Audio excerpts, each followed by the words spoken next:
시진핑 중국 국가주석이 직접 챙기면서 중국의 미래를 보여주는 초대형 신도시로 만든 슝안 신구가 현재까지 투입된 비용만 125조 원, 이미 계획된 투입 예정 비용까지 합치면 무려 400조 원이라는 천문학적 자금을 쏟아붓고 있음에도 아직도 유령 도시를 벗어나지 못하고 있습니다. 한마디로 시진핑의 승부수이자 야심적인 신도시가 시진핑 최대의 실패작으로 등극하고 있다는 것입니다. Y타임스가 이 문제를 짚어봤습니다. 지금 시작합니다. 영국 더 타임스의 주말판인 썬데이 타임스는 현지 시간으로 4일자 지면을 통해 베이징에서 남쪽으로 110여 킬로미터 떨어진 슝안은 중국 베이징의 인구 과잉 위기를 해결하기 위해 건설되었지만 아직도 사람들이 몰려들지 않으면서 거리는 텅 비어 있다면서 중국 당국은 슝안 신도시가 인류 발전의 역사에서 모범이 되는 도시가 될 것이며 미래형 사회주의 도시가 될 것이라 대대적으로 홍보했지만 현실은 값비싼 유령 도시가 될 수도 있다는 평가가 나오고 있다. 이렇게 보도를 했습니다. 홍콩의 사우스차이나 모닝포스트도 지난해 슝안 신도시에 대해서 보도를 하면서 슝안 신구는 원래 베이징에 대한 인구 압력을 줄이고 주변 허베이성 인근의 거대 항구인 텐진의 개발 속도를 높이기에 추진되었다면서 이미 기본 시설들은 사실상 마무리되었으며 지난해 7월에 열렸던 주요 경제대책회의인 제3차 전인대에서도 이 프로젝트에 대한 추진 의지를 분명히 했다라고 보도한 바 있습니다. 일단 시진핑의 슝안 신도시는 주변 개발을 포함해서 2035년까지 마무리하도록 계획되어 있습니다. 여기에 대해서 모건 스탠리는 최종 완공 시점인 2035년까지 2조에서 2조 4천억 위안, 그러니까 한 371조에서 446조 원 이상 투입될 것이다. 이렇게 내다봤습니다. 10년 전만 해도 강과 습지가 점점 흩어져 있는 평원이자 작은 시골 마을이 있던 이곳은 이제 중국의 다른 지역과 물리적 디지털로 완전히 연결됐습니다. 공식 기록에 따르면 약 200개의 국영기업이 이 도시에 자회사를 설립했고 베이징의 여러 대학이 이곳에 캠퍼스를 설립할 계획을 세우고 있습니다.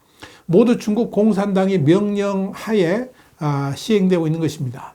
그렇다면 당연히 그 대상이 되는 국영기업과 과학연구소 등은 이전을 해야만 될 것입니다. 그러나 더 타임스는 아무리 기업이나 연구소가 이전한다 해도 직원들까지 이주할 것인지 여부는 별개의 문제라면서 젊은 세대들이 보는 슝안 신도시는 전혀 매력적이지 않으며 심지어 지루하기까지 하다고 말한다. 이렇게 지적을 했습니다. 특이하게도 슝안 신도시는 중국의 대부분의 주요 도시와는 다르게 고층 빌딩이나 지하도, 고가도로가 없습니다. 대신 모든 건물은 중간 높이이고 중국 대도시로서는 이례적으로 도시의 70% 이상이 공원과 호수와 같은 녹지 공간으로 제공되고 모든 도로에는 자전거 도로가 나란히 있습니다.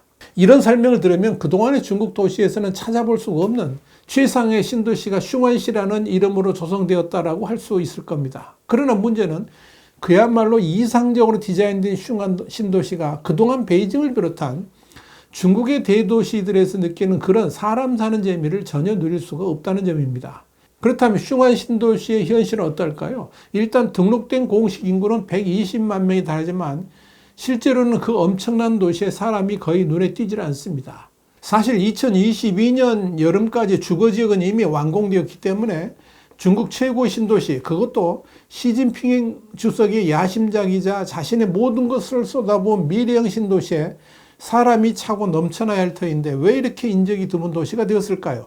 여기에 대해서 사우스차이나 모닝포스트는 금융지구와 테크파크가 예정된 룽둥 지역에서는 거리의 상업공간 대부분이 비어있는 채로 기업들의 입주를 기다리고 있었다라고 설명했습니다. 이미 신도시로서 모든 기능이 가동되도록 했고 여건도 다 준비가 되었는데 실제 거주하거나 회사를 운영하는 이들이 눈에 보이지 않는다는 겁니다. 사우스차이나 모닝포스트는 슝안 신도시가 이렇게 공동화된 가장 큰 이유는 슝안이 아무리 자족 기능을 갖춘 새로운 도시이긴 하지만 베이징이라는 수도가 갖는 매력을 슝안 신도시가 대체할 수 없기 때문이다. 이렇게 설명했습니다. 그래서 슝안 신도시에 직장을 갖고 있는 이들조차 주말이면 베이징으로 가서 도시 생활을 즐긴다 하는 겁니다. 여기에 대해서 도시계획가이자 캔버라 비즈니스 스쿨의 교수인 리처드 후는 슝안 신도시의 개념이 너무 이상주의적이라면서 슝안 신도시가 아무리 시설을 잘 갖춰도 베이징이라는 도시가 갖는 매력을 결코 이길 수는 없다. 이렇게 설명했습니다. 슝안 신도시 갖는 문제는 이뿐만이 아닙니다. 슝안 신구에 가려면 고속철 슝안역에서 내린 후에 도심까지 20km를 시내버스를 타고 50여 분 정도 더 이동을 해야 합니다. 이는 교통 편의성으로 본다면 아주 낙제점입니다. 그러니 슝안 신구는 그만의 자족 도시가 될 가능성이 많을 뿐 베이징과 연계한 제2의 수도가 될 가능성은 그리 많지 않다. 이렇게 말을 하는 것입니다.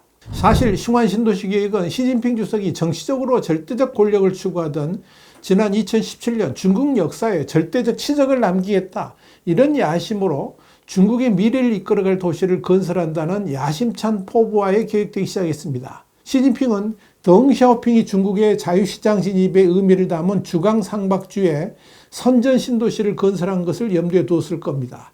이미 인구 1800만 명의 급성장하는 신도시 선전은 중국 발전의 상징으로 자리 잡았습니다. 그리고 상하이의 국제금융지구이자 중국 세계화의 중심인 푸동의 고층 빌딩은 덩샤오핑의 후계자인 장쩌민이 만들었습니다. 시진핑도 이렇게 역사에 남을 새로운 신도시를 만들고 싶다는 욕망 때문에 중국의 엘리트 그룹이 총집결하는 베이징 대체 신도시 슝안을 계획하게 된 겁니다. 그래서 슝안 신도시에는 소비자 조립 공장이 아닌 친환경, 디지털 및 기타 신기술 기업, 연구기관만 입주하도록 디자인된 겁니다. 슝안 신도시 인구 유치 목표는 500만 명입니다. 특히 시진핑이 슝안을 베이징을 대체하는 신도시로 계획한 것은 베이징이 갖고 있는 몇 가지 문제 때문입니다. 자연 환경적으로 볼 때도 베이징은 담수와 바다에 대한 접근성이 부족하고 북쪽 산해 지형은 독특한 기후를 만들면서 기온을 떨어뜨리고 또 도시에 유명했던 스모그를 가둬두는 역할을 합니다. 그래서 시진핑은 베이징의 문제점들을 극복하면서 미국식 자본주의가 흉내낼 수 없는 자신만의 계획 신도시, 이상적인 신도시를 역사적 과업의 하나로 건설하려고 했던 것입니다. 물론 중국이라는 나라는 워낙 강제성이 강하기 때문에 국영기업을 비롯해서 주민들까지도 강제로 슝안 신도시로 이전시킬 수는 있을 겁니다. 실제로 이미 일부 국영기업은 본사를 이전했거나 이전을 추진 중입니다. 또 베이징 과학기술대학, 중국 지구과학대학, 베이징 항공우주대학을 포함한 9개 대학이 이전하거나 분교를 개설해야 한다는 통보를 받았습니다. 그러나 시진핑 주석이 차마 알지 못한 게 하나 있습니다. 슝안 신도시가 베이징을 대체할 수 있는 도시로 우뚝 서려면 정치는 물론이고 경제적 그리고 외교적 유산까지 갖춰져야만 합니다. 그러나 이는 강제할 수가 없습니다. 시진핑 스스로 그 주지를 슝안 신도시로 이전하지 않는 한 불가능하다는 겁니다. 그러나 분명한 것은 시진핑의 사무실과 거처를 포함한 중국 정부의 핵심들은 슝안으로 이전할 계획을 전혀 가지고 있지 않습니다.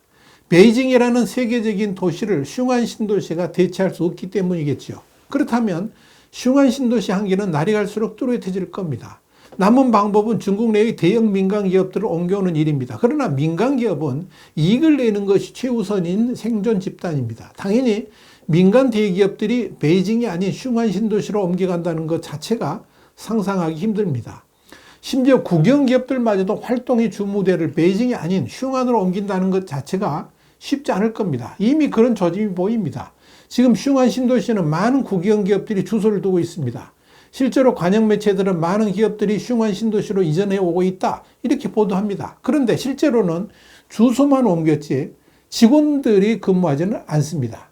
중국 주요 인터넷 기업 관계자도 슝안 신구로 이전할 계획은 없다라고 분명히 말을 했습니다. 특히 슝안 신도시의 발목을 잡는 것은 중국 내 부동산 경기의 악화입니다. 그러다 보니까 슝안 신도시의 토지 매각률도 완전 스톱됐습니다. 중국 당국이 구체적인 수치를 공개하고 있지는 않지만 지난 2022년 말까지 토지 매각률은 겨우 10%에 불과했습니다. 중국의 부동산 경기가 그 이후로 계속 침체되어 있다는 점을 감안한다면 이 슝안의 토지 매각률이 급상승했을 것으로는 보이지 않습니다. 거기다가 슝안 신도시는 부동산 투기 자체가 엄격히 금지되어 있습니다. 그렇기 때문에 기업들이나 개인 모두 실사용자가 아니라면 토지를 구매할 하등의 이유가 없습니다. 이것도 슝안 신도시의 성장 가능성을 낮게 만들고 있습니다. 이와 함께 결정적인 약점도 하나 있습니다. 바로 대홍수 피해입니다. 2022년 7월 신도시를 관통하는 하천인 융어강이 범람하면서 도시의 저지대가 침수 피해를 입었습니다. 그런데 진짜 문제는 수해 피해가 신도시에만 국한되지 않고 주변의 저지대까지 확장됐다는 점입니다. 당연히 그 피해는 어마어마했습니다. 그렇다면 숭한 신도시도 수해에 취약할 수밖에 없다는 결론이 나옵니다. 이런 신도시가 과연 기상이변으로 생길 수 있는 대홍수를 견딜 수 있을까요? 그리고 결정적인 문제가 하나 더 있습니다. 숭한 신도시는 한마디로 시진핑 주석이 야심적이다 보니까 시 주석의 운명에 따라 도시도 부침을 거듭할 수 있다는 겁니다. 숭한 신도시가 완전히 자리 잡기까지는 앞으로도 십수년이 더 걸릴 터인데 그때까지 시진핑 주석이 권력을 장악하고 버틸 수 있을까요? 결론은 그렇지 못하다는 것인데, 그렇다면 숭한 신도시의 미래도 같은 운명에 처하게 되지 않을까요? 그것이 권력의 속성이기 때문이죠. 하나 더. 중국의 인구는 이미 감소세에 들어섰습니다. 그런데 인구 과잉을 우려해서 신도시를 짓는다? 한마디로 소도 하품할 일입니다. 그러니 시진핑의 야심작이라 할 수 있는 숭한 신도시는 수백조 원을 허공에 날린 대실패작이라고 말하는 것입니다. 그것이 시진핑의 수주입니다. 와이탄 국제정세 분석의 추부기였습니다. 감사합니다.